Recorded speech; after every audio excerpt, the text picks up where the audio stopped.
बिस्मिल्लाहिर्रहमानिर्रहीम। अस्सलाम वालेकुम स्टूडेंट्स, आज हम class 7th countdown mathematics chapter number 12 की एक्सरसाइज 12A स्टार्ट करने जा रहे हैं। 12A का जो पहला क्वेश्चन है उसमें वो आपसे कह रहा है draw a line segment AB of length 6.6 centimetre, bisect it perpendicularly at N using a ruler and a set square. वो कह रहा है कि एक लाइन है AB, ड्रॉ करें कितनी लेंथ की, 6.6 सेंटीमीटर की।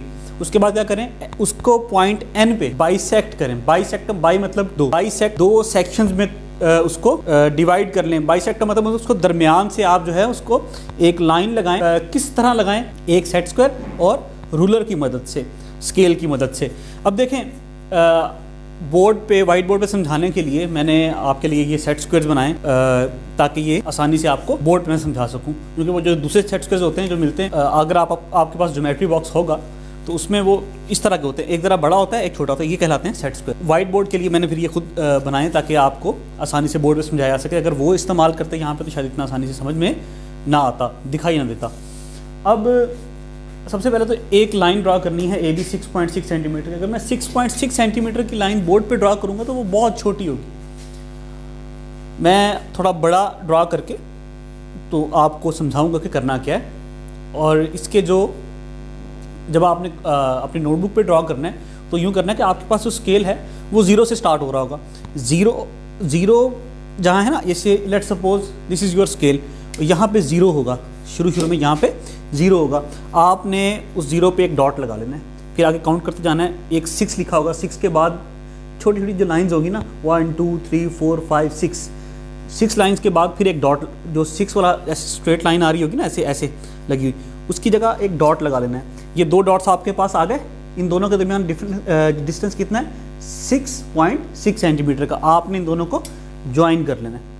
ओके, मैं एक इमेजिनरी लाइन 6.6 सेंटीमीटर की यहाँ पे ड्रॉ करता हूँ। लाइन ड्रॉ कर ली AB। कितनी लेंथ है, 6.6। ये एक लाइन सेगमेंट है, ठीक है। लाइन सेगमेंट और लाइन में जो है डिफरेंस वो आपको पता है। ये चीज़ें मैंने बहुत ज़्यादा डिटेल के साथ आप लोगों को, जो इससे पहले वाला लेक्चर था इंट्रोडक्शन का, चैप्टर नंबर 12 का 48 मिनट का वो लेक्चर है, उसके अंदर ये तमाम चीज़ें मैंने समझाई हैं। जो भी इस चैप्टर के बेसिक कॉन्सेप्ट्स हैं जो आपके लिए अभी के लिए और आइंदा के लिए भी यूज़ होंगे पूरी लाइफ में, perpendicular lines, parallel lines, transversal, exterior angles, interior angles, corresponding angles, alternate angles, वो सारी चीज़ें जो प्रॉपर्टीज़ ऑफ पैरेलल लाइंस मैंने उस इंट्रोडक्शन के अंदर समझाई हैं। अगर आपने वो वीडियो अभी तक वॉच नहीं की तो इसको देखने से पहले मैं आपको रिकमेंड करूँगा कि प्लीज़ वो वीडियो ज़रूर वॉच करें ताकि ये सारी चीज़ें आपको समझ में आएँ। अदरवाइज़ आपके लिए बहुत, आप लोग स्ट्रगल करेंगे अगर आप पहले वो वीडियो नहीं देखेंगे। उसको पहले देख लें ताकि ये चीज़ें आपके लिए क्लियर हों। ये 6.6 सेंटीमीटर की हमने एक लाइन ड्रॉ कर ली। अब वो कह रहा है कि इसको बाइसेक्ट करें with the help of ruler and set square. आपने उसी स्केल की मदद से जिसने आपने लाइन ड्रॉ करनी है यूं 6.6, तो 6.6 का हाफ क्या होता है, मिड पॉइंट क्या होता है सर? 6.6 का हाफ 2 पे डिवाइड करेंगे तो हाफ निकल आएगा, मतलब 3.3। 6.6 का सर हाफ क्या होगा, 3.3। तो ऑब्वियसली इस लाइन का मिड पॉइंट क्या होगा, 3.3। लेट सपोज मैंने ये लाइन ड्रॉ की थी,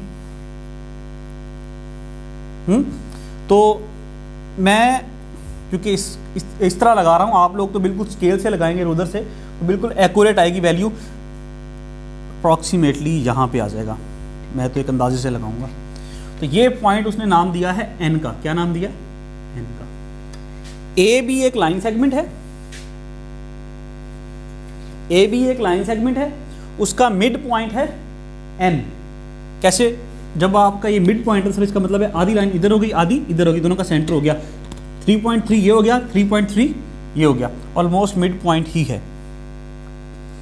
अब देखें, आगे चलते हैं। वो आपसे कह रहा है कि bisect it perpendicularly at N using किस तरह, सेट स्क्वायर एंड रूलर। करते हैं। ये सेट स्क्वायर जो हमने बनाया, क्या करेंगे सर, ये जो रूलर है ना, इसको इस लाइन के अलॉन्ग, इस लाइन के साथ बिल्कुल, आप लोगों ने भी जब लाइन ड्रॉ किया ना, उसी के ऊपर ये रूलर यूं रख लेना है, बिल्कुल उसके साथ सीधा। और ये सेट स्क्वायर रखेंगे यहाँ पे, ये सेट स्क्वायर यहाँ पे यूं रखेंगे। दिखाई दे रहा है, समझ में आ रहा है? और इसको स्लाइड करते जाएं, ऐसे ऐसे ऐसे ऐसे इसको मूव करते जाएं सेट स्क्वायर को, ऐसे ऐसे। जो किस तरफ सर, जो पॉइंट एन हमने बनाया ना उस तरफ, ये पॉइंट एन पे पहुंच गए हम, समझ में आई बात, पॉइंट एन पे हम पहुंच चुके। अब क्या करें सर, देखिए ना ये पॉइंट एन पे पहुंच गए, ये पॉइंट एन है, ये बिल्कुल सीधा आपने उस रूलर के साथ साथ ऐसे मूव किया और यहाँ पे हम पहुंच गए। तो अब ये एक देखा ना बिल्कुल सीधा खड़ा हुआ है ऐसे, इसी को इस पॉइंट पे, ये तो बिल्कुल उस लाइन के साथ ऐसे स्ट्रेट है, इस नीचे वाली लाइन के साथ, हमारी लाइन के साथ। तो यहाँ पे क्या करें, इस लाइन को, स्ट्रेट लाइन को यहाँ मिला लें, ओके। उसके बाद इसको थोड़ा एक्सटेंड भी कर लें। अब मैं इसको स्केल की मदद से लगा रहा हूँ ताकि ये एक स्ट्रेट लाइन बने हमारे पास। आप लोग तो उसी सेट स्क्वायर से लगाएंगे तो बिल्कुल स्ट्रेट लाइन बनेगी। ये ले जी, ये लगा ली हमने लाइन, ये यूँ देख रहे हैं आप, ये एक लाइन है, लाइन सेगमेंट नहीं है, देखें ये एक लाइन है जिसके दोनों एरोज, या दोनों साइड पे एरो हैं, दोनों एंड्स ओपन है। इसको नाम दे दिया हमने ओ पी का। ये पॉइंट एन में से पास हो रही है, ये एक परपेंडिकुलर लाइन ड्रॉ हो गई। जो सेट स्क्वायर मैंने ना वो है गत्ते के, तो इस वजह से इतनी शायद स्ट्रेट लाइन ना बन पाए, इसलिए फिर मैंने वो उससे ड्रॉ करने के बाद इसको स्केल से भी ड्रॉ कर दिया ताकि ये एक सीधी लाइन आपने पहले सेट स्क्वायर से लगाई यहाँ तक आएगी, फिर आपने उस लाइन को स्केल की मदद से ऐसे थोड़ा एक्सटेंड कर देना है नीचे, और फिर यहाँ इसको पी का नाम दे देना है। इसके स्टेप्स ऑफ कंस्ट्रक्शन भी साइड पे मैं आपको अभी लिखवाता हूँ। आई होप कि ये वाली बात आपको समझ में आई होगी। हमने किया क्या, अब ये देखें, ये जो OP लाइन है ये एक परपेंडिकुलर ड्रॉ हो गया, किस पे, AB लाइन सेगमेंट के ऊपर, किस पॉइंट पे, पॉइंट N पे। यही उसकी डिमांड थी क्या, कि draw a bisect it perpendicularly at point N using set square. आपने सेट स्क्वायर और उधर को इस्तेमाल करके इसका एक परपेंडिकुलर बाइसेक्टर ड्रॉ कर लिया।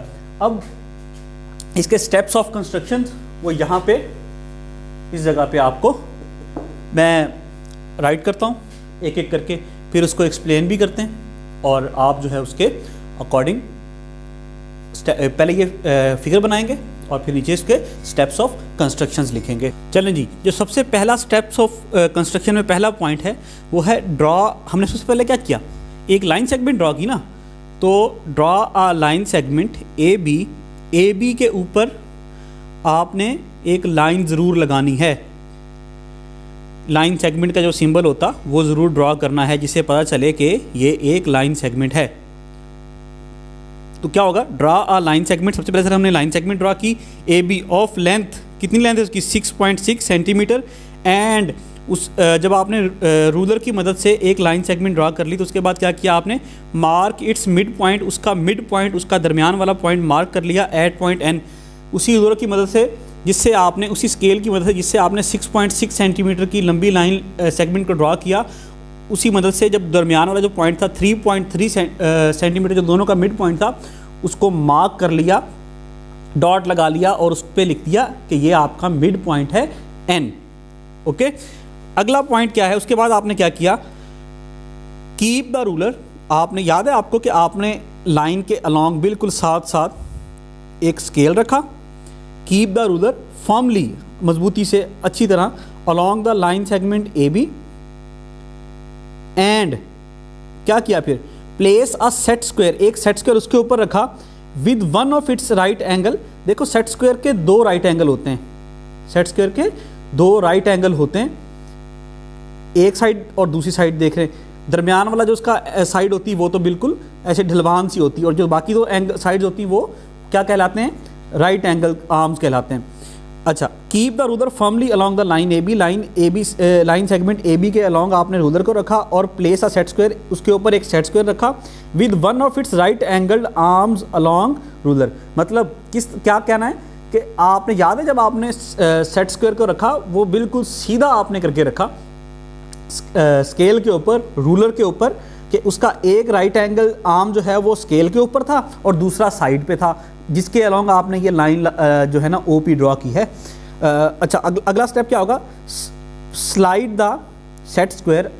याद करें कि हमने क्या किया, हमने सेट स्क्वायर को आहिस्ता आहिस्ता स्लाइड करना, मूव करना शुरू किया था रूलर के साथ साथ अलोंग द रूलर, अनटिल कब तक, it reaches the mid point N, कब तक, जब तक वो मिड पॉइंट N तक पहुंच गया।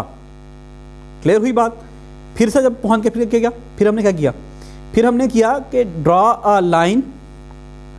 आप याद करें कि हमने एक लाइन ड्रॉ कर दी थ्रू N, जो N में से गुजरी along the edge of the set square. जो एज या जो किनारा था, जो आर्म था, राइट एंगल आर्म था सेट स्क्वायर का, उसके साथ आपने लाइन ड्रॉ की। फिर हमने उसको स्केल की मदद से एक्सटेंड कर दिया P तक, OP लाइन ड्रॉ की जो किस में से गुजरी, N में से। तो draw a line OP, line draw की OP के ऊपर देखें, जहाँ जहाँ आप देखें लाइन या लाइन सेगमेंट आ रहा है, मैं उसके ऊपर उसका साइन भी डाल रहा हूँ।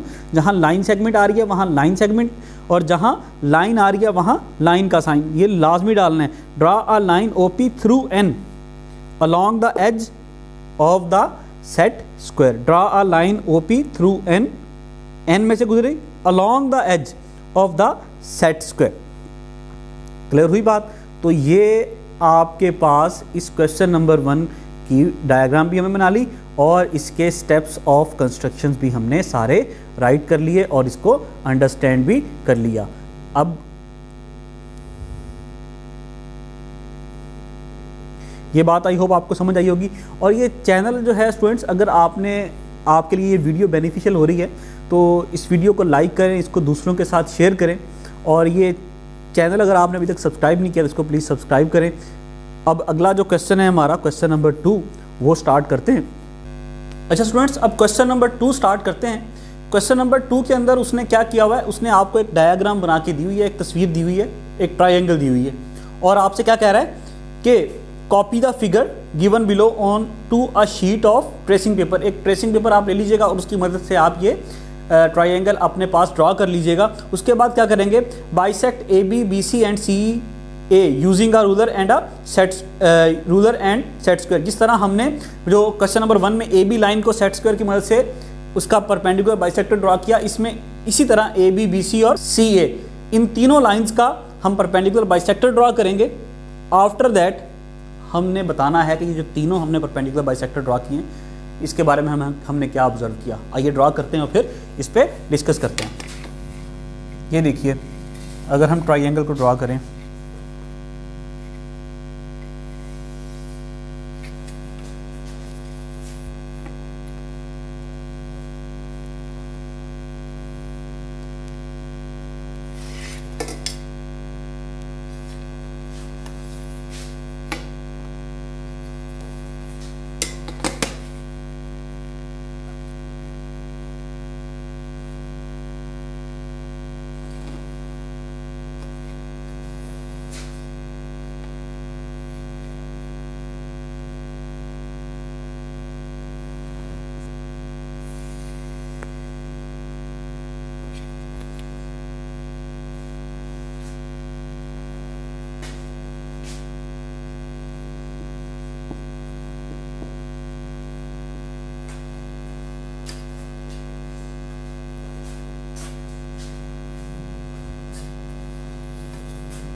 देखें ये हमने क्या ड्रॉ किया, वही ट्राइंगल। आपके पास तो ट्रेसिंग पेपर होगा तो आप उसकी मदद से इसको ड्रॉ कर लेंगे आसानी से। अब देखें ये ट्राइंगल बनी, उसके बाद इसके उसी सेट स्क्वायर की मदद से, सेट स्क्वायर यहाँ पे रखा और बराबर में रूलर रख के आपने क्या ड्रॉ कर लिया, इसके परपेंडिकुलर बाइसेक्टर ड्रॉ कर लिए। ये तीनों के परपेंडिकुलर बाइसेक्टर जब आपने ड्रॉ किए ना, तो आपने देखा कि ये सारे एक इनमें चीज़ ऑब्जर्व की कि ये एक पॉइंट पे मिल रहे हैं। सर हमारे तो नहीं मिल रहे। अगर किसी के नहीं मिल रहे तो वो दोबारा करेक्शन करे और दोबारा देखे, ठीक है। सर परपेंडिकुलर बाइसेक्टर यूं ड्रॉ करेंगे, देखें ये आपकी लाइन है, ये आपका सेट स्क्वायर है, यूं रखेंगे ताकि इसके साथ बिल्कुल, और जहाँ ये लाइन देखें बिल्कुल मिड पॉइंट पे आ गया तो इसको यूं ऐसे लाइन लगा लेंगे, यूं लाइन लगा लेंगे, यूं, ठीक है। ये आपका और फिर इसको थोड़ा एक्सटेंड कर लेंगे स्केल की मदद से, रूलर की मदद से। अब देखें जहाँ ये तीनों परपेंडिकुलर बाइसेक्टर्स आके मिले एक कॉमन पॉइंट पे, इसको नाम दे दें ओ का। क्या नाम देंगे सर हमने? सेंटर पॉइंट है तो इसको ओ का नाम दे दिया। सर ये जो हमने ड्रॉ किए वो आपसे कह रहा है कि जब आप सेट स्क्वायर की मदद से, रूलर की मदद से आपने इनका ड्रॉ किया, ये देखें सेट स्क्वायर की मदद, सेट स्क्वायर आपने यूं रखा, मैंने आपको बताया यहाँ पे भी यूं रखेंगे, ठीक है, ये इसके बिल्कुल बराबर। और फिर ये जो आर्म होगा, देखें एक राइट एंगल आर्म ये है और एक राइट एंगल आर्म ये है, ये स्लोप है, यूं रखेंगे इसके बराबर और फिर इसको ड्रॉ कर देंगे, यूं लाइन ड्रॉ हो जाएगी और इसको थोड़ा एक्सटेंड कर देंगे। ये तीनों के जब आप साथ ऐसे ही करेंगे, यहाँ पे रख के इस लाइन के बराबर और फिर इसको ज्वाइन करेंगे। ये तीनों जो बाइसेक्टर्स होंगे तीनों साइड्स के, वो एक कॉमन पॉइंट पे आके मिलेंगे, इसको हमने नाम दे दिया ओ का। अब वो कह रहा है कि इसके बारे में आपने ऑब्जर्व किया क्या। सबसे पहली चीज़ जो हमने ऑब्जर्व की कि हम यहाँ पे अभी राइट भी करते हैं, मैं पहले आपको से डिस्कस कर लूँ। पहला पॉइंट, सर दीज बाइसेक्टर्स, आप लिख देंगे we have observe that these bisectors are, पहला point, these bisectors are perpendicular to their respective sides. देखें ना, ये सारे के सारे जो बाइसेक्टर्स हैं वो अपनी अपनी साइड से परपेंडिकुलर हैं। सर हमने परपेंडिकुलर ड्रॉ किया ना, तो ये 90 का एंगल बना रहे हैं। ये पहला पॉइंट हमने ऑब्जर्व कर लिया। जो पीछे बुक वाले ने लिखा उसमें थोड़ा सा वो शायद चौंक गया, इंसान है, ह्यूमन एरर, हो सकती है गलती, कोई ऐसी बात नहीं है, ठीक है। गलती इंसान से होती है, दूसरों को हमेशा मार्जिन दिया करें। बुक में जिसने लिखा है तो वो बाय मिस्टेक शायद वो इस तरह लिख दिया उसने। पहला पॉइंट क्या होगा, all three bisectors are perpendicular to their respective sides. मतलब इस, ठीक होगी बात, जो भी आपने बाइसेक्टर ड्रा किया वो अपनी अपनी साइड के परपेंडिकुलर है। ये हो गया पहला पॉइंट। कि अगली बात क्या कि सर हमने देखा ये सारे के सारे जो हमने बाइसेक्टर ड्रा किए ना वो एक कॉमन पॉइंट पे मिल रहे हैं, तो इसको हम लिख देंगे यहाँ पे कि all of these perpendicular bisectors meet at one point called O. Okay होगी बात। ये सारे मैं यहाँ पे आपको लिख के अभी दूंगा। इसका एक मखसूस नाम है, इसको कहते हैं सर्कम सेंटर। क्या कहते हैं इसको? Circum centre. क्या कहलाएगा ये? Circum centre. ये सेंट्रल पॉइंट जिस पे तीनों के तीनों जो आपने बाइसेक्टर ड्रा किए जो अपनी अपनी साइड्स के परपेंडिकुलर थे, जब वो इस पे आके मिले वो आपने नोट किया कि वो इस तीनों के तीनों एक ही पॉइंट पे आके ज्वाइन किया, एक दूसरे को उन्होंने कट किया। तो उस पॉइंट का एक मखसूस नाम है, ट्राइंगल के केस में जब ये ऐसा हो तो वो कहलाता है सर्कम सेंटर। क्या कहलाता है? Circum centre. Circum CENTR, circum centre. अगला पॉइंट, ये दो पॉइंट हमने ऑब्जर्व कर लिया। तीसरा पॉइंट क्या होगा? ये पॉइंट O जो तीनों वर्टिक्स हैं 1 2 3, ये तीन कौन है ना ट्रायंगल के, इससे पैमाइश कर लीजिए, मेजरमेंट कर लीजिए, इससे कर लीजिए, इससे, इन सब से पॉइंट O का फासला सेम होगा। मतलब O से लेकर B तक का फासला देख लें, वो जितना वो होगा उतना ही O का फासला A से होगा, उतना ही O का फासला सी से होगा। मतलब ये ओ पॉइंट जो है वो तीनों वर्टेक्स से, तीनों कोनों से इक्वी डिस्टेंट है, एक जैसे फासले पे है। ये बात समझ में आई है? तो ये सारी चीज़ें मैं यहाँ पे आपको राइट कर देता हूँ। सबसे पहला पॉइंट अब लिखते हैं हम, we have observed all three bisectors are perpendicular to their respective sides. यहाँ आप इसको करस्पॉन्डिंग साइड्स भी लिख सकते हैं कि हर बाइसेक्टर जो है अपनी साइड, जिस साइड का वो बाइसेक्टर है वो उस पर कितना एंगल बना रहा है, 90 का एंगल बना रहा है, परपेंडिकुलर है। दूसरा point, all of them meet at one point O. सारे के सारे बाइसेक्टर कहाँ मिल रहे हैं? एक वन पॉइंट, जिसको क्या कहा जा रहा है? पॉइंट ओ।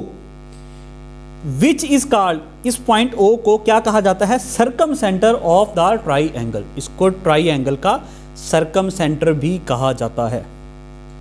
अगला पॉइंट, आखिरी थर्ड वाला, सर्कम सेंटर का जो पॉइंट ओ है, circum centre is equi distant. Circum centre का फासला बराबर होगा कहाँ से? From the vertices of the triangle. जो ट्राइएंगल के तीनों वर्टिसेस हैं ए, बी और सी, उन सब का अगर आप पॉइंट ओ से फासला देखें, पॉइंट ओ का बी से फासला देखें, पॉइंट ओ का ए से फासला देखें, या पॉइंट ओ का वर्टेक्स सी से फासला देखें, तो एक जैसा होगा। जितना ओ बी का डिस्टेंस होगा उतना ही ओ ए का होगा और उतना ही ओ सी का होगा। क्लियर हुई बात? ये क्वेश्चन नंबर 2 हमारा हो चुका। क्वेश्चन नंबर 3 में कह रहा है कि इन द गिवन फिगर, एक फिगर उसने दी है, ए बी और सी डी, दो लाइंस हैं, देखिए उनके ऊपर लाइन का सिंबल है, parallel to A B parallel to C D and P Q. P Q क्या है? एक ट्रांसवर्सल है। भाई ये स्टार्ट करने से पहले अगर आपने वो जो पहला लेक्चर था जिसमें चैप्टर नंबर 12 का कंप्लीट इंट्रोडक्शन दिया मैंने, अगर आपने वो अभी तक वॉच नहीं किया तो प्लीज़ वो वीडियो पूरी वॉच करें। उसका लिंक भी नीचे डिस्क्रिप्शन में डाल देता हूँ, ताकि ये चीज़ें जो करवा रहे हैं समझ में, आपको पता नहीं होगा ट्रांसवर्सल क्या होता, वो देख लेंगे तो आपको सारी बातें इंशाल्लाह समझ में आ जाएंगी। जो बेसिक कॉन्सेप्ट्स हैं इस चैप्टर को करने के लिए वो भी क्लियर हो जाएंगे और आगे भी आपको ज़िंदगी में वो चीज़ें काम आएंगी। अच्छा, वो क्या कह रहा है? In the given figure A B और सी डी दो लाइन है, दूसरे के पैरेलल हैं, पैरेलल का साइन भी दिया हुआ बीच में, एंड पी क्यू क्या है? एक ट्रांसवर्सल है, cutting them at 2 points, find angle x and angle y. ये दो एंगल्स वो फाइंड आउट करने का कह रहा है। पहले लाइंस ड्रॉ कर लेते हैं। अब देखें कि आपने जब ये दो पैरेलल लाइंस हैं, एक ट्रांसवर्सल इन दोनों को काट रहा है,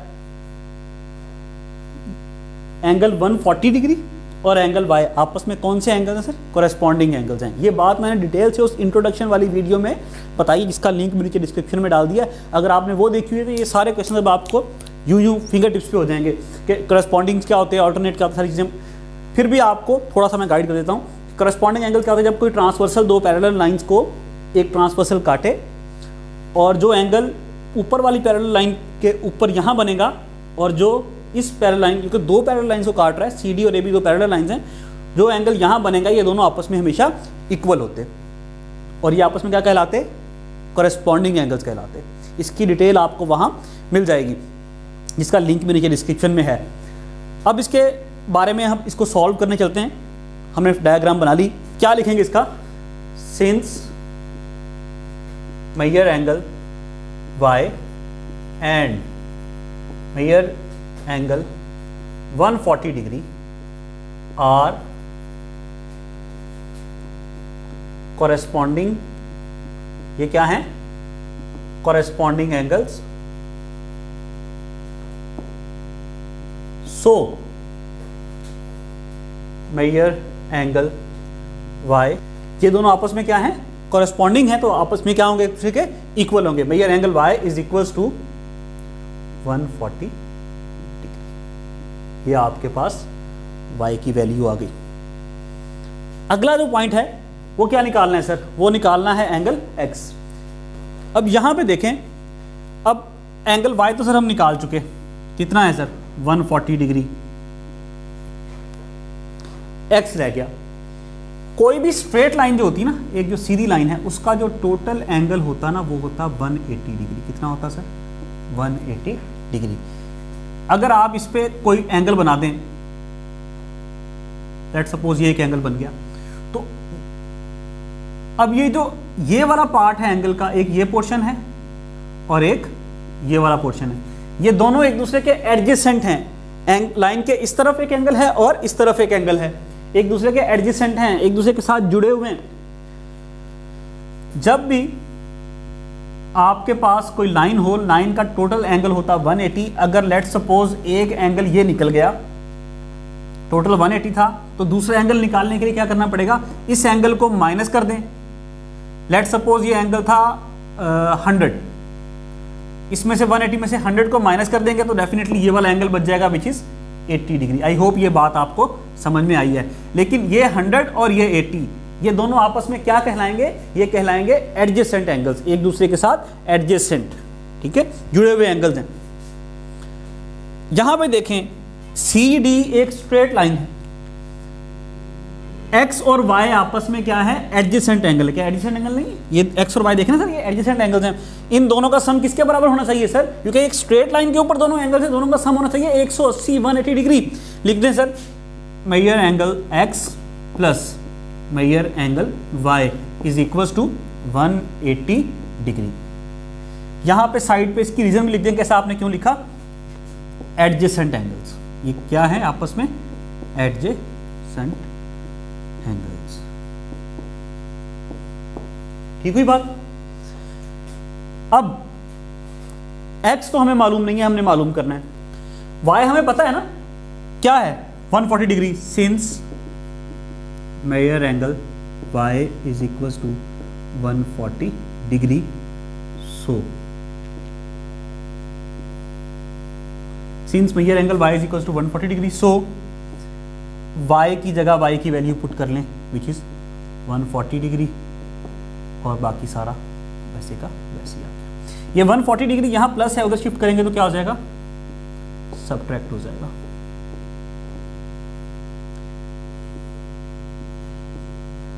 major angle X is equal to 40 degree.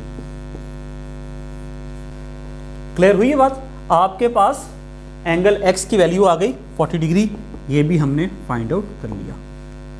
तो क्वेश्चन को कैसे करेंगे, ये ऊपर आपने जो तस्वीर दी हुई है वो बना दी, और उसके बाद ये वाला सारा काम नीचे करेंगे। यहाँ भले आप सॉल्यूशन लिख लीजिएगा,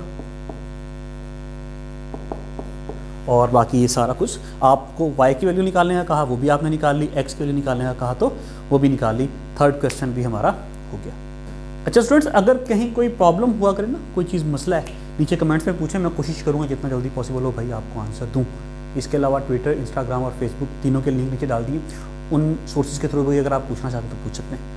ओके, चलें स्टूडेंट्स, अब क्वेश्चन नंबर 4 को स्टार्ट करते हैं। एक्सरसाइज 12A के, इसमें क्या कह रहा है, the arms of angle ABC and angle DEF are parallel, ठीक है, find angle X and angle Y। जो नीचे तस्वीर दी हुई है वो ड्रा करते हैं, फिर मैं आपको समझाता हूँ क्या इसमें क्या करना है। अब देखें, अगर आप गौर करें, AB और ED एक दूसरे के पैरेलल हैं। AB और ED, इसको भी जितना एक्सटेंड करते हैं, इसको भी, ये आपस में कहीं इंटरसेक्ट नहीं करेंगे, ये एक दूसरे के पैरेलल हैं। और ये जो लाइन BC है, ये एक ट्रांसवर्सल है, जिसको मैं अगर रफली ड्रा करके दिखाऊं आपको, बाकी पोर्शन हटा के सिर्फ ये देखें, ये लाइन हो गई AB और ये लाइन हो गई ED। ओके, ये AB हो गई, ये ED हो गई, ये एक ट्रांसवर्सल हो गया। ये एक पैरेलल लाइन थी जिसको मैंने थोड़ा एक्सटेंड करके दिखा देता हूं, और ये उसका एक BC क्या हो गया, ट्रांसवर्सल हो गया। एक एंगल यहां बनाया इसने, एक एंगल यहां बनाया। हमने सीखा कि दो पैरेलल लाइंस को जब एक ट्रांसवर्सल कट करे तो वो जो दोनों एंगल्स बनते, करस्पॉन्डिंग एंगल्स, वो आपस में क्या होते, इक्वल होते। तो ये अगर 65 का एंगल है तो ये एंगल X भी कौन सा होगा, 65 का होगा। क्लियर हुई ये बात। तो इसकी स्टेटमेंट लिख देते हैं, सिंस BC क्या है, एक रे है, एक साइड पे एरो तो वो एक रे है, और ऊपर आपने साइन भी वही डाल दिया। Since BC is a transversal, since B C is a transversal to, किससे ट्रांसवर्सल है? ए बी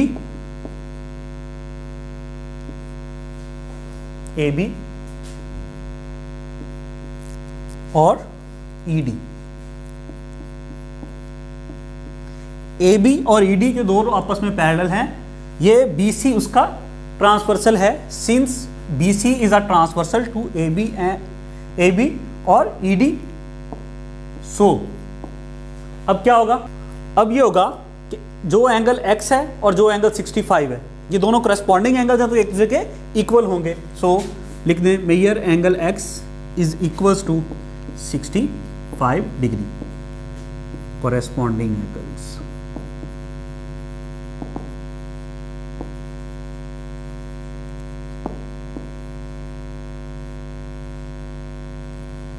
क्लियर हुई है बात? ये हमने फाइंड कर लिया, क्या है ये? 65 डिग्री। एंगल y रह गया। देखें अगर BC और EF BC और EF दो आपस में पैरेलल लाइंस हैं, और एक ट्रांसवर्सल है ED, ये ट्रांसवर्सल है ED जिसने इसको कट किया। एक एंगल यहां पे बना x जो कि क्या है? 65 डिग्री। ये एंगल y हमने फाइंड करना है। जब दो पैरेलल लाइंस हैं और उनको एक ट्रांसवर्सल कट करे, तो दोनों जगह पे ये जो एंगल बनेंगे ये आपस में क्या होंगे? कॉरेस्पॉन्डिंग एंगल्स होंगे और एक दूसरे के इक्वल होंगे। वही वाला केस आ गया, लेकिन अब जरा ये इस तरह यूं आ गई दोनों पैरेलल लाइंस, और ट्रांसवर्सल यूं आ गया। तो लिख दें क्या सर? सिंस अब ED है transversal, ED is a transversal, किसका ट्रांसवर्सल है? To BC EF। So measure angle BC और EF दो पैरेलल लाइंस का ट्रांसवर्सल ED है, तो x और y दोनों आपस में कॉरेस्पॉन्डिंग एंगल्स हुए, तो ये और ये आपस में इक्वल होंगे, कॉरेस्पॉन्डिंग एंगल्स हैं। लिख देते हैं measure angle y is equals to 65 degree, क्योंकि ये किसके है? x के, और x क्या है? 65। इसके बराबर में भी लिख लीजिए कॉरेस्पॉन्डिंग एंगल। आई होप ये बात आपको समझ में आई होगी। अगर नहीं आई तो इसको पूछें, थोड़ा सा ना दिमाग को यूज करते हुए। ये आपने एंगल x निकाल लिया, ये आपने एंगल y भी निकाल लिया, दोनों निकाल लिए। क्यों डायग्राम्स बनाएंगे? ये बनाने की ज़रूरत नहीं है, ये सिर्फ मैंने आपकी अंडरस्टैंडिंग के लिए बनाई है। आपने ये बनानी है और साथ में इसको यूं लिख देना है। क्लियर हुई बात? क्वेश्चन नंबर 4 भी हमारा हो गया। इंशाल्लाह अब अगले लेक्चर में मुलाकात होगी, जिसमें क्वेश्चन नंबर 5 से स्टार्ट करेंगे। ये वीडियो अगर आपके लिए हेल्पफुल हुई है, इसको लाइक करें, इसको शेयर करें। चैनल को आपने सब्सक्राइब नहीं किया अभी तक तो प्लीज़ सब्सक्राइब कीजिए। अगले लेक्चर में मुलाकात होती है।